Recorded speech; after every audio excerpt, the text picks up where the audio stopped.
tuned in to The Real and the Raw with Queen Renny. What's up, y'all? Welcome to The Real and the Raw. I'm your host, Queen Renny. Welcome back, y'all. It's your girl, Queen Renny, and you are tuned in to The Real and the Raw. Yes, this is season 2, episode 8. I know, y'all. I know. I took a short little break, but don't be mad, okay? I needed to relax and enjoy time with my family. But now I'm back and ready to close out season 2. I'm so excited and just happy that I'm making it through, y'all. Hello? So basically the goal for season 2 was to bring y'all 10 episodes. Season 1, I believe we finished it with like 6 or 7 episodes, but season 2, I wanted to give y'all more. And look at, we're here. We're at episode 8. And so, yes, we're about to close this out. We're going to do 2 more episodes after this, and then I will be taking a nice break for my birthday and all of that, okay? So, as you heard, that's that. But I want to we're going to jump right into it, y'all. I don't know if y'all have noticed, but if you've tuned in to the last few episodes, I no longer do the real read bag segment. Womp, womp, womp. I'm sad about it. I don't know how y'all feel about it. I don't even know if y'all noticed it. I don't even know if y'all are paying attention. I don't know what y'all are doing, quite honestly, but hey, we ain't gonna speak on it. But yeah, I don't do it anymore because if we just keeping it real and raw, y'all was being lame and not commenting. Or if y'all commented, it wasn't answering the question. So I was like, you know what? We're gonna put y'all on pause for a minute, see if y'all even notice, and crickets, ain't nobody even noticed. So, we ain't needed, I guess. But if y'all feel some type of way, comment, and I'll bring it back. But anywho, we're going to jump into today's topic, which is sort of centered around what it's like to be young, Black, and pregnant. And obviously there's more things that make up a person than those things, but those are circumstances. And I think it's always amazing to shed light on, other people's circumstances so that we can sort of start to understand them a little better, respect them a little better, maybe learn something about ourselves. So we are going to have another guest on today. Yes, I'm super excited. I love having guests on. But like I said, I think this episode will open up a lot of minds and hopefully shed some light on something that is typically taboo in almost every culture. I ain't even going to just say Black culture. It's like almost every culture. These types of things are sort of taboo, and I think we don't give people a chance to speak on it from their perspective sometimes. And so today we're going to be talking about, talking with someone who will be speaking from a very unique perspective. And some of y'all may be able to relate to their story. Who knows? But basically, I truly love using this platform to allow other people to share their stories and hopefully bring something that whoever may be listening to this podcast, hopefully it brings you some hope regarding your own situation, or maybe whoever else is listening out there gain some newfound respect for people in this type of circumstance, right? So I ain't gonna talk y'all head off too much more. I want to go ahead and welcome my cousin, Brandi Taylor. So y'all, look, please welcome Brandi. Give her a round of applause if you're listening from home. So, Brandi, go ahead and tell the audience a little bit about yourself and your background. All right. So, like Sharon said, my name is Brandi Taylor. I am right now 26 years old. Just had a birthday in October. Mm-hmm. I am a mother of 1 who is 6, almost 7. And I've pretty much grown up in Sacramento. Majority of my life, I've been out here since about 2001, I believe. 2001, 2002, something like that.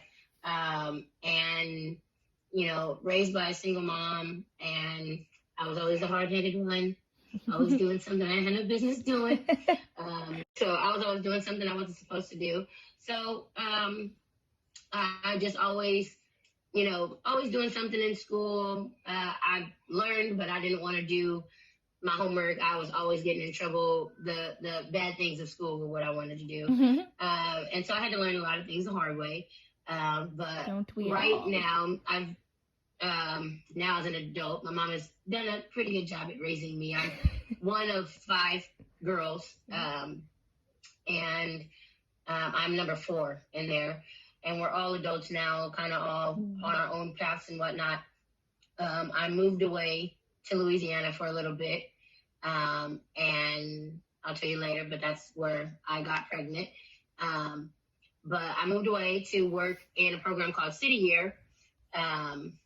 And out there, City Year is a program that works with urban schools, trying to help kids get their grades back together and bringing in people to kind of be a mentor and a tutor at the same time. So that's where I kind of got my start in working with kids.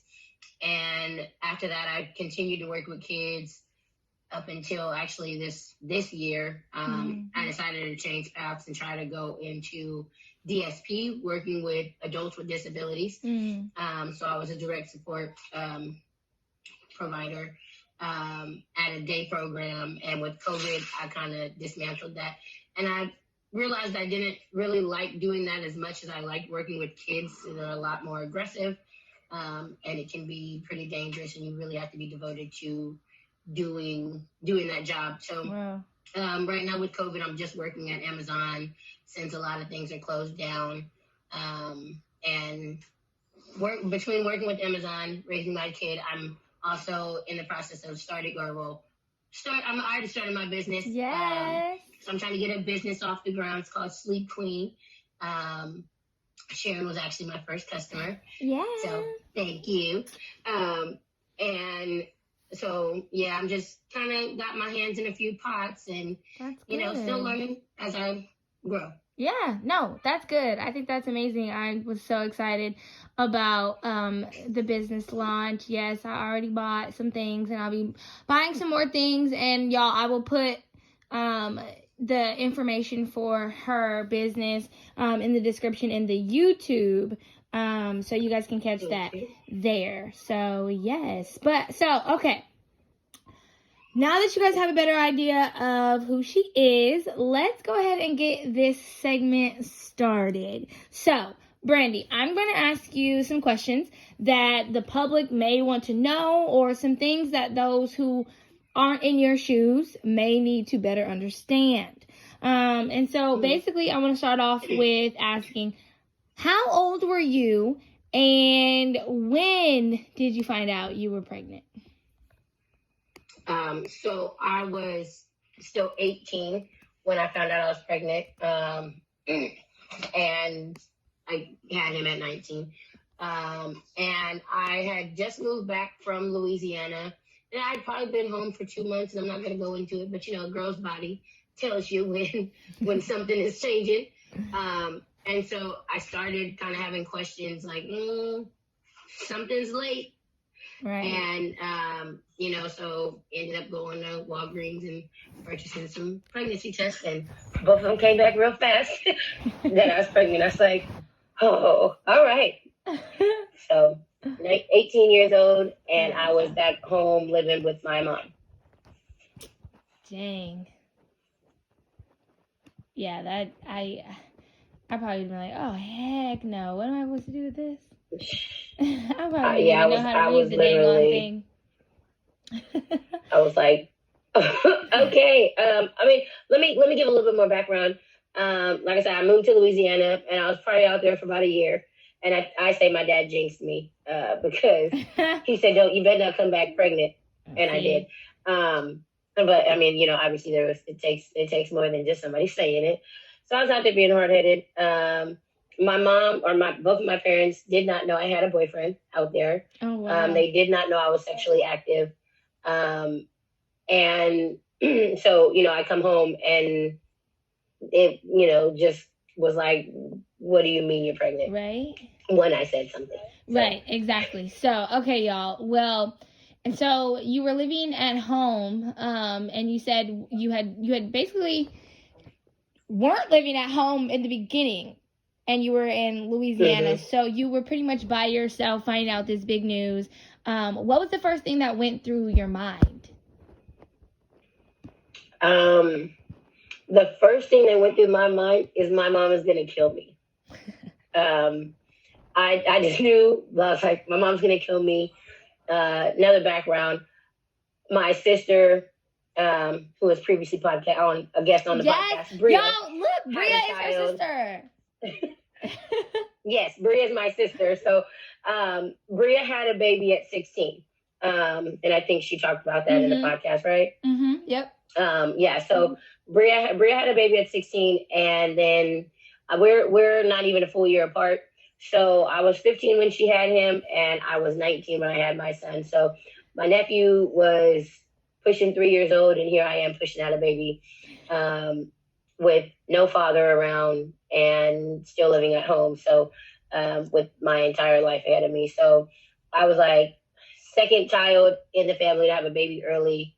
My mom is going to kill me. Like, yeah. So that was the first thing that went in my mind. And I for a while, I honestly just kind of felt like I can't say anything to anyone. It was a lot going on just in the family. Like I said, I just came back home and I was like, not a good time. So awkwardly enough, I kind of pushed it to the back of my head. Like, okay, this is a problem, but we're going to have to tackle this another day. That's I don't even know if I could have kept the secret even if I was scared. Like, I only told my younger sister. She was the only one that knew. And anyone that knows her knows that she can't hold water. And she actually held my secret for about, I think, 4 months, I think. And I think I was about 2 to 3 when we did the math. I think I was about two, almost 3 months when I actually had told her I started showing. And everyone's like, Brandi, you look pregnant. And I'm like, no, I'm home, so I'm eating better. Oh no, my I'm fine. See, and this is why your story is so unique, though, because, like, how far along were you when you finally, like, told your mom and your family? I want to 7 months. Oh my God. I know it's been a minute. I think I was 7 months pregnant. Jonathan was born in early January, and I said something like late October. Oh my God. So, yeah. So you hadn't even prepared. I'm not even going to really count October, but November, December, and 10 days of January is all I had to prepare and get ready for an entire child. Because you couldn't. Nobody knew. His dad didn't know.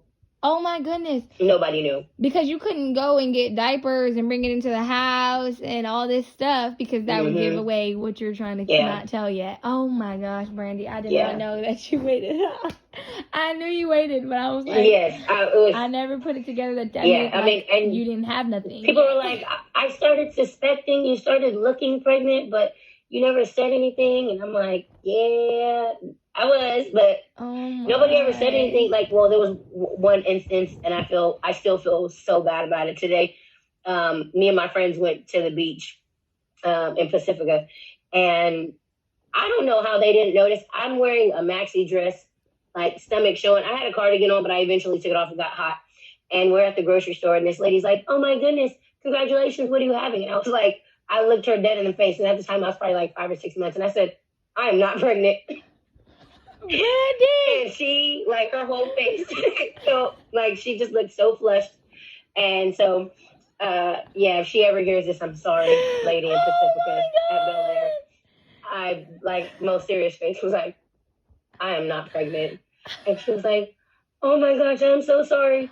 And my friends are like, what did she ask you? I was like, she said, congratulations. What am I having? And they were like, that's weird.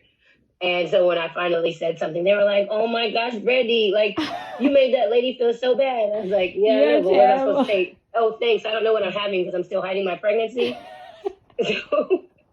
Yeah, so. Yeah, no, I mean, yeah, and you're 18 still at the time, so that's crazy. But what made you hide it for so long? Like, were you scared? And like if so, like what fears were you having? Like, or what thoughts were you having that made you go like, okay, I'm not gonna say anything until I absolutely have to? Well, so there was a few things. Like I said, there was like so many things going on in my in the household. I'm not going to get completely into detail, but just, everyday things that you have, bills and other responsibilities and other issues going on in the family. And I just felt like piling a baby on top of that was just going to be another burden. I'm like I said, here I am, 18, almost 19 years old, about to have a kid. I'm not done with my schooling. And, dad's not around. What, where does this fit in? And then outside of my family, I was also teaching at the church. I was doing the children's ministry classes, and I'd kind of already seen them do it to Bria and another girl who were young and pregnant and not married, just completely dismantle any type of relationship or volunteer work that they were doing with the church. Wow. And at the time, I was very invested in the work that I was doing with the church, and I was like, if I say something to them, they're going to pretty much kick me off the team. Wow. And so I felt like I couldn't turn to anybody and say, like, hey, I'm 18 years old and I'm pregnant and I have no clue what to do. Right. So I told my 16-year-old sister at the time and kept it to myself and kept on going to work. Oh, wow. I mean, but it makes sense with the way that you just explain what you're witnessing at home, as far as, you know what I mean, not wanting to add stress. There's bills, there's, everything that comes with being in a large family at that. And not being independent on my own. Like, exactly. I was living at home, so this was going to be a direct stressor on my family. So and then you have what you're passionate about, and it's sad that, the very people that you would think you could turn to, the church, your family, end up being the ones that kind of shun you away sometimes. And that's obviously another episode to be had and talked about. But that's a big reason why a lot of people, stop attending church, is because there's a lot of hypocritical things that go down in a building that's not supposed to be of that type of nothing but love energy. Nothing exactly. But love. And yes. Exactly. So we can make a whole other podcast about that one. Exactly. But, so it makes sense that you would, feel the need, especially at that age, to not speak on something. And so, I obviously I can't relate because I haven't been in the situation myself, but that makes it, a little easier to understand, at least. And I was so actually regularly in contact with his dad, and we have regular conversations. Like, what are you doing and what you been up to today? And it never, I was just like, I'm not saying anything. And so he was upset when I finally did say something. He's sure. Like, I talk to you like 2 to 3 times a week and you don't say that you're pregnant with my kid. And I was like, right. Look, you could have hung up the phone. At the time, I think he was in Texas, either Texas or Louisiana, but you're halfway across the United States. We're not even in the same state. Right. You could have hung up the phone, blocked me, changed your number, and disappeared. Yeah. And so that was like another fear that, on top of, like I said, everything else, his father could have easily just been like, who? Click, and hung up the phone and been done. And just, all the things that come with being a young mom. You're not committed to in a relationship and all that. Scary. So, that can, I'm sure. I'm sure that's super a lot scary. of fears going through my head. Yeah, I'm sure that's hard to deal with, especially feeling like you don't have nobody that, you can tell that's not going to look at you some type of way at that moment. So, but, okay, y'all. So sip on that. We're going to take a quick break and we will be right back.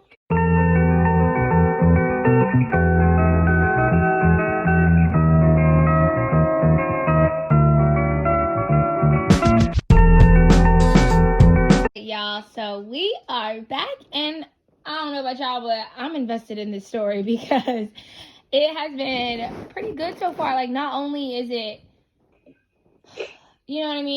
I think a good thing to be allowing a platform for this kind of conversation, because, like I said, it's pretty taboo in almost every culture to even shed light on the fact that your child or had a child at a young age.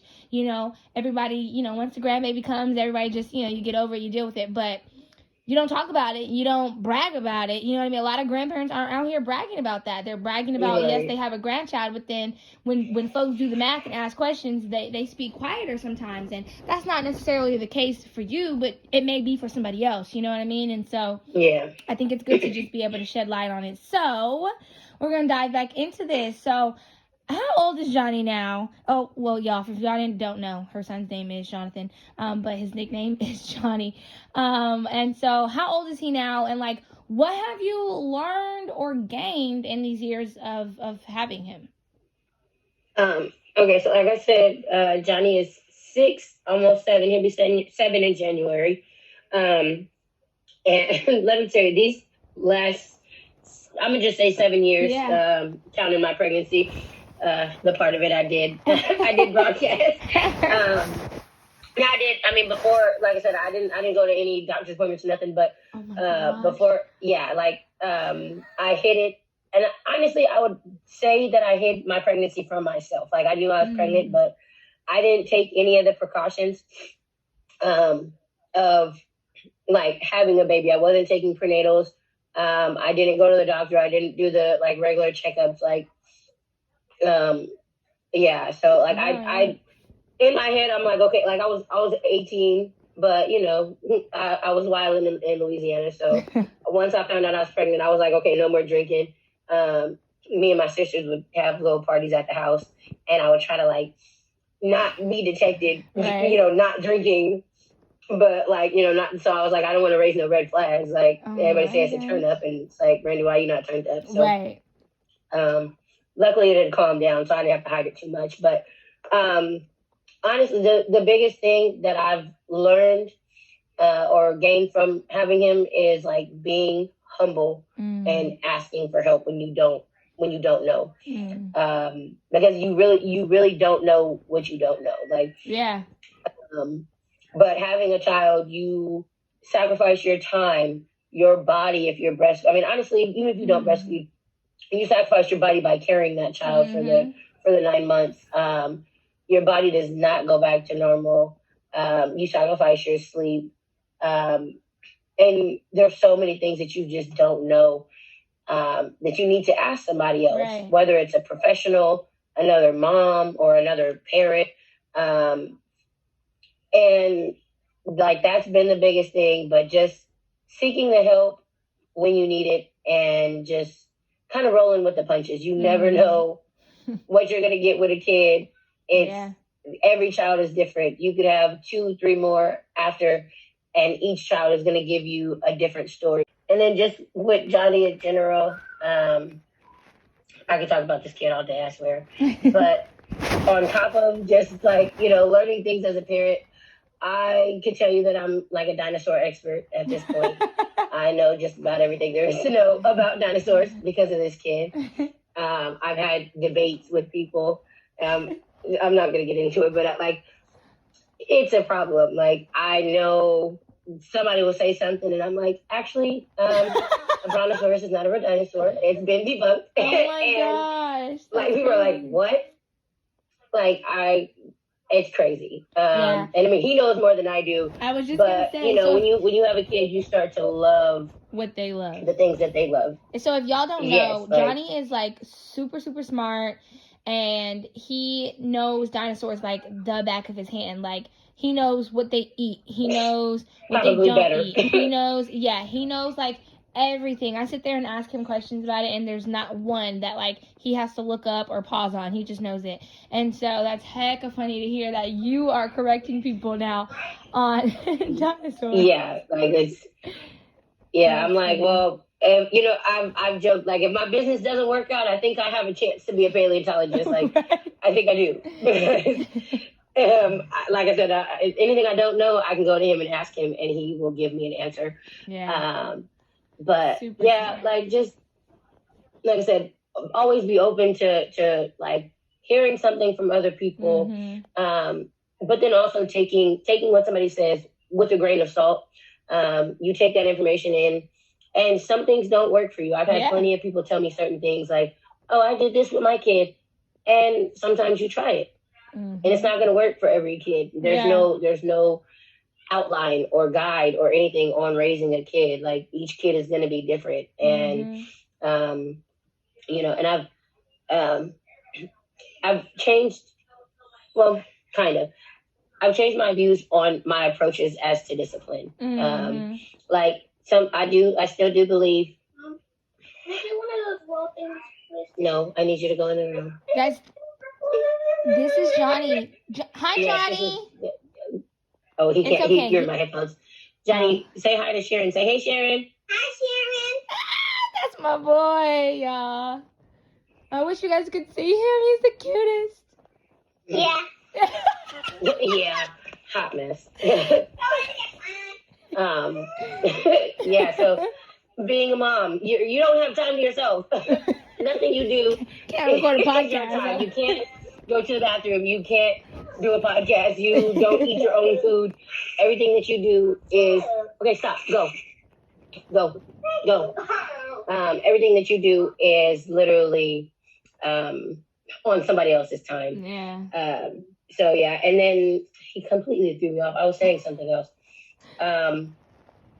Don't edit this out either. No, I'm not. But I think you were saying, I think you were talking about how it's different for every child and how sometimes you'll try things that people tell you and it may not work with that child. Yeah. Yeah. And then my discipline, like he still has gotten me to the point where I need to either flick him or pop him in my mouth. And I've learned that doesn't work because that didn't work with me. Yeah. Like I said, I was probably the most hard-headed kid actually, I'm not even gonna say probably. I was the most hard-headed kid of my mom's 5. Same. Honestly, probably out of my dad's 7. So my brother might have me beat. But I was definitely very hard-headed. If I did something and I got caught, my idea was to do it and perfect not getting caught rather than just stop doing it. So how can I get better at not getting caught? Exactly. Yeah. So and this is my kid. Like he's not as manipulative as I was, but I see it still. And so, I'm still like, like my mom would whip me and I would laugh in her face. And so growing up, like now I'm like, okay, that didn't really work with me. Yeah. Like, cause then you want to choke this child. So it just makes you more mad. So I've found other ways to discipline. And disclaimer, these are things that I do. I'm not saying I'm completely right. And, but some of these things I've found to work, for whatever reason. And never no more than about a minute.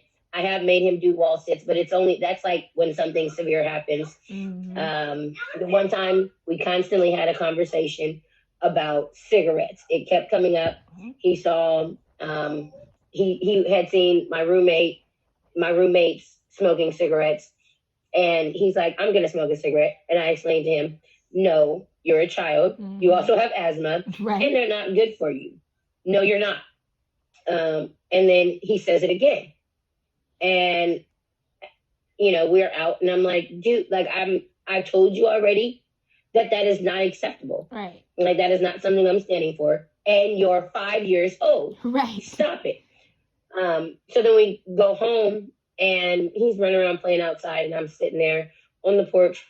And like I said, my roommate smoked cigarettes and sometimes just started flicking the butts on the like patio grass area or whatever. So he picks one up and puts it to his mouth. Oh no. And I flipped. Yeah. I mean and I made him do wall sits because to me that was severe enough that I constantly keep telling you like this is not something that I'm accepting.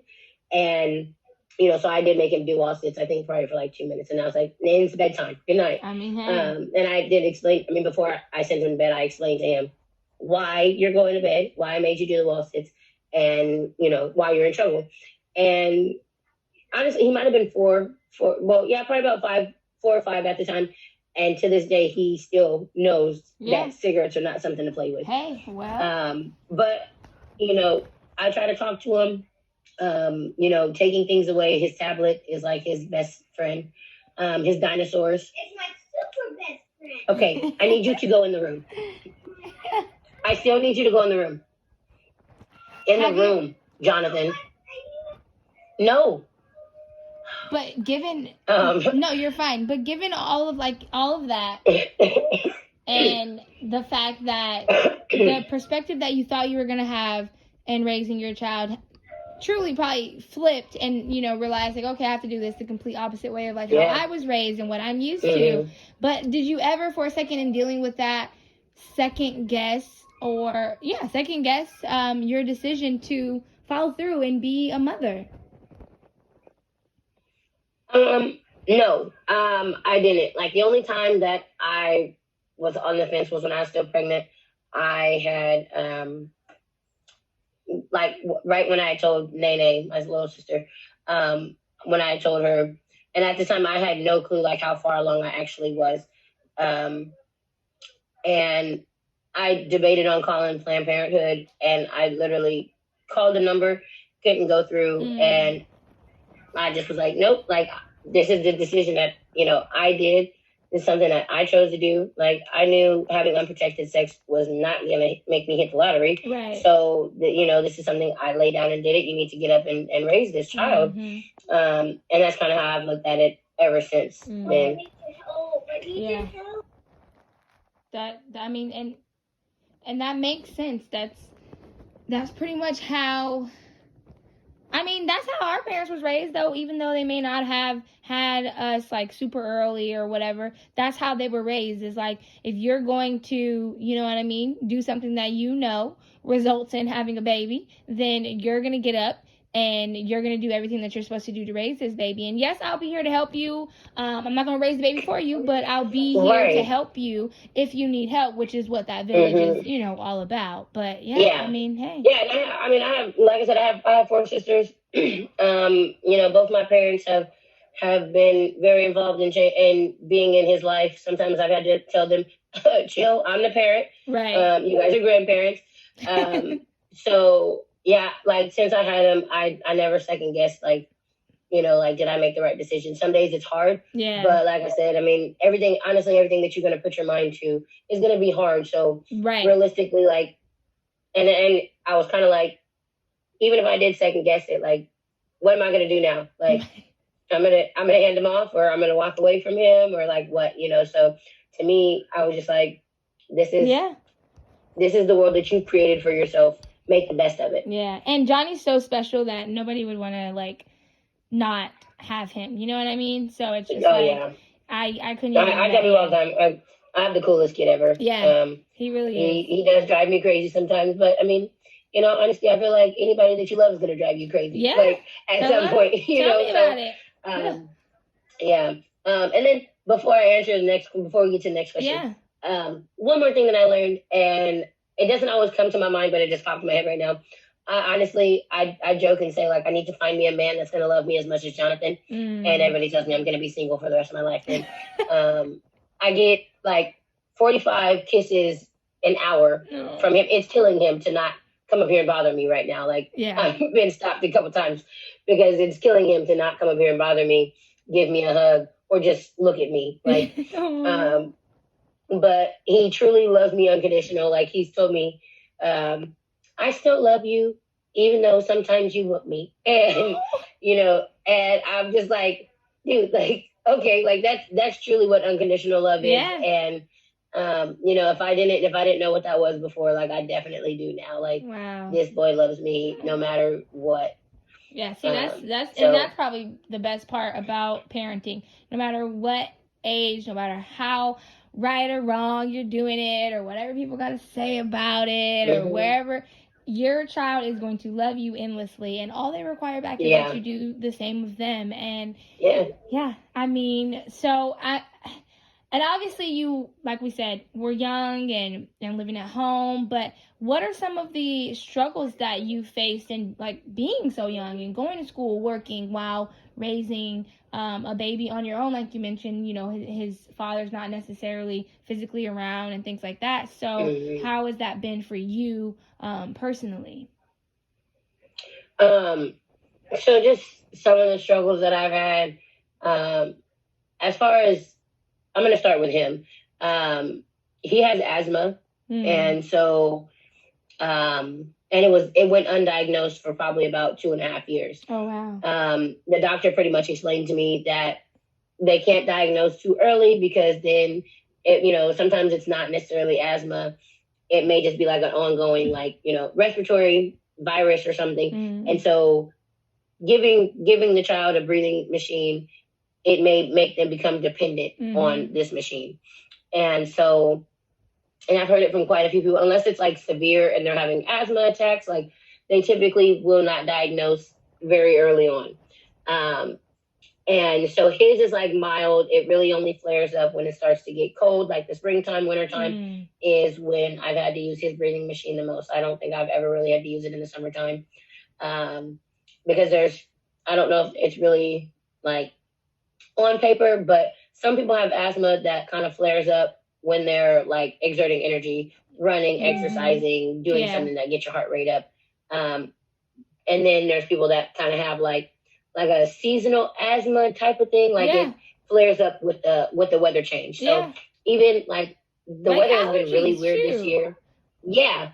The weather has been like so weird, and so sometimes when it gets hot and then it goes back to cold, hot, cold, like that messes with his breathing, and then just the pollen and whatnot in the air. So yeah, it's like a really bad allergies, but like it's coughing and not sleeping, and sometimes it's gotten to the point where he throws up because he can't breathe.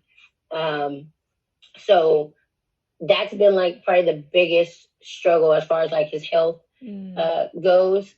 And so tying that into me going to school and going to work, right? We all know that if a child throws up, they can't go to school for 24 to 48 hours. And so now this puts me on, trying to figure out who can watch him. I'm like, hey, he's not sick, but he's throwing up because of his asthma, but the school's not going to let him go because his asthma diagnosis is not on paper. Right.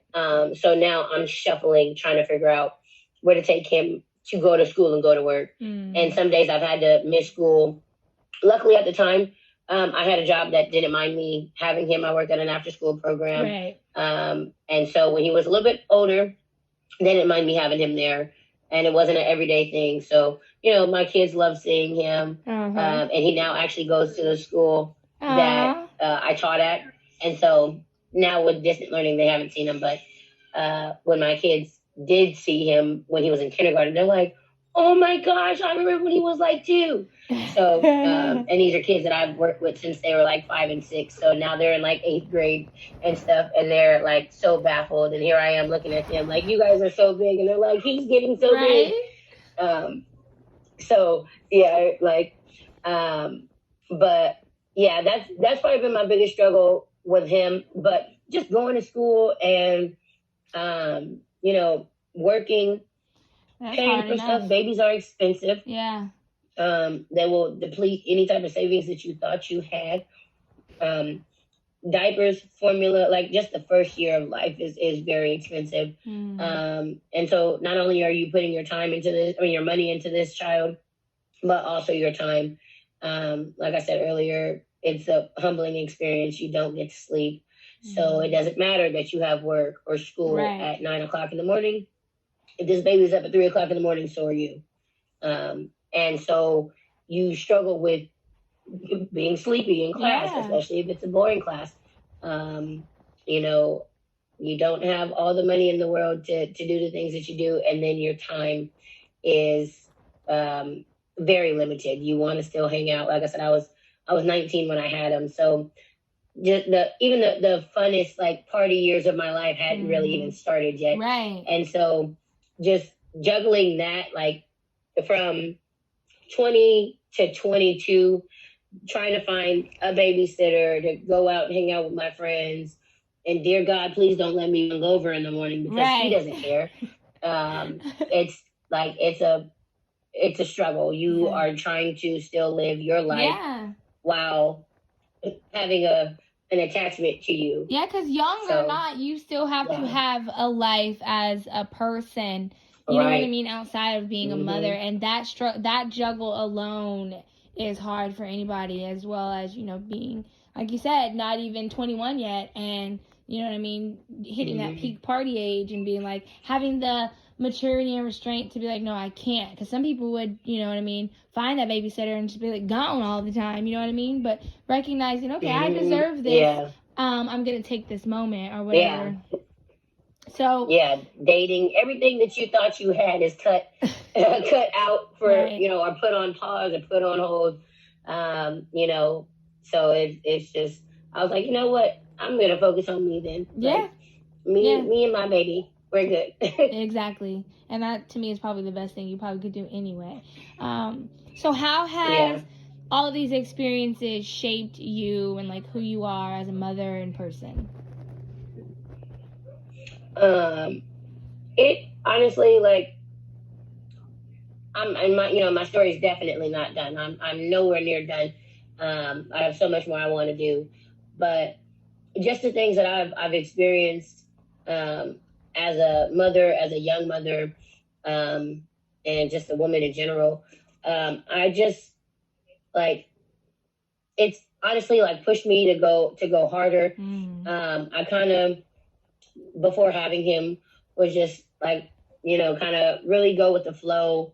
Wherever I end up is where I end up. I literally, when I went to Louisiana, I think I had like $600 in my pocket, and was pretty much like, I got to make this last until I start work and get my first paycheck, which was probably about 2 to 3 weeks before or after I got out there. So I had to pay for a place, and luckily Louisiana's pretty cheap.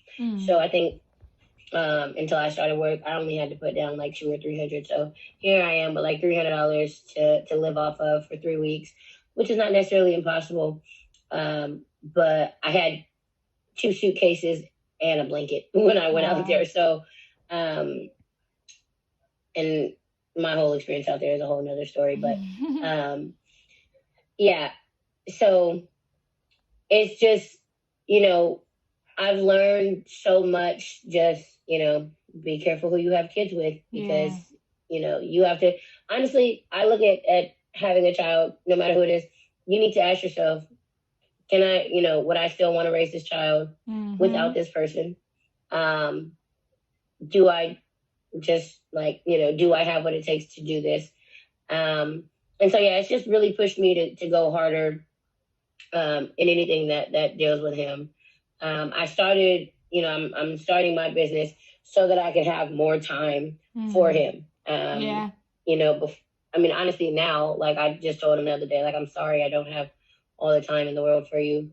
Working overnight, it's peak right now at Amazon. And I'm working 11-hour shifts 5 days a week, overnight. And so I leave at 6:30 p.m. and I don't come home until 6 o'clock in the morning. And then I'm like dead tired before he even gets up. So that, with distant learning and all this, like, you really just never know what you're going to get. Like I said, the biggest thing is, like, I've always been a go with the flow person, but life was still fairly easy when it's just yourself. So you kind of just have to be able to, like, move and shake whatever life throws at you. Like, if somebody would have told me that my child would be sitting at a table learning from home in 2020, I'd have been like, whatever. Like, he's gonna be in first grade. What are you talking about? He's not gonna be doing online school.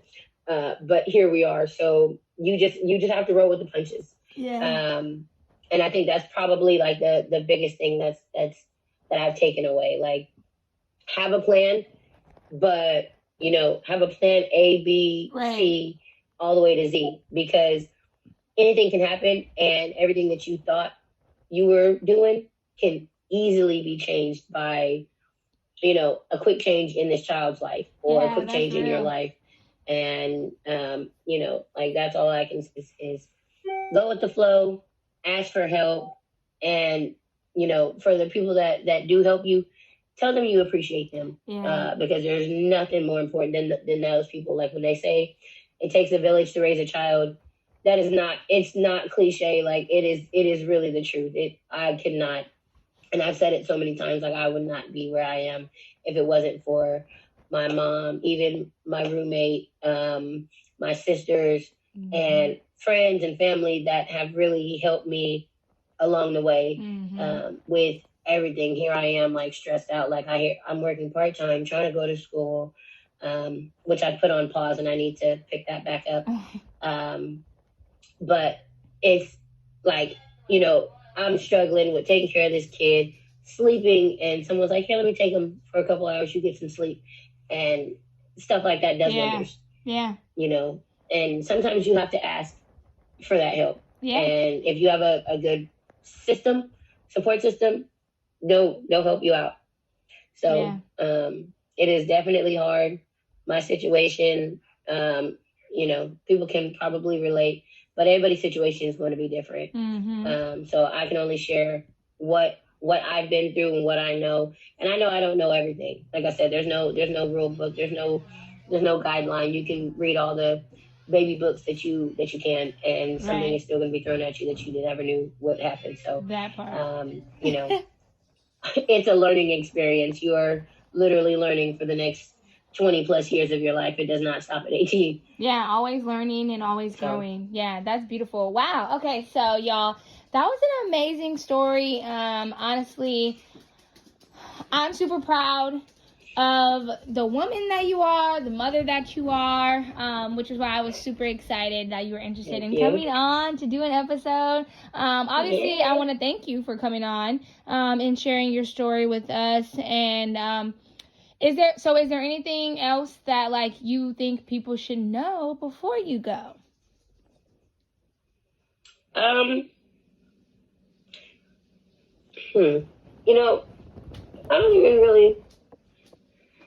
know.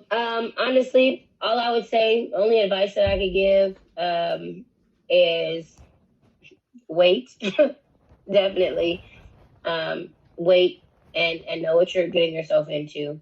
There'll be plenty more time to have a baby, but just wait and set yourself up. And when you do get to that point, just know that your life will change. You will be tested, and you need patience, love, and time to raise a child. So that's all I have to say. Yes. And thanks for having me on here. Yes, of course. So y'all, if you ain't ready for what was just listed there, you need to be protected, okay? That's how you can just avoid that situation. But yes, thank you so much for coming on. I really appreciate you. Like I said, you all, I'm going to put her her social media, her business information in the YouTube description and the description on Spotify, so you guys can continue to follow Brandi's story. But we're gonna take a quick sip and I will be right back.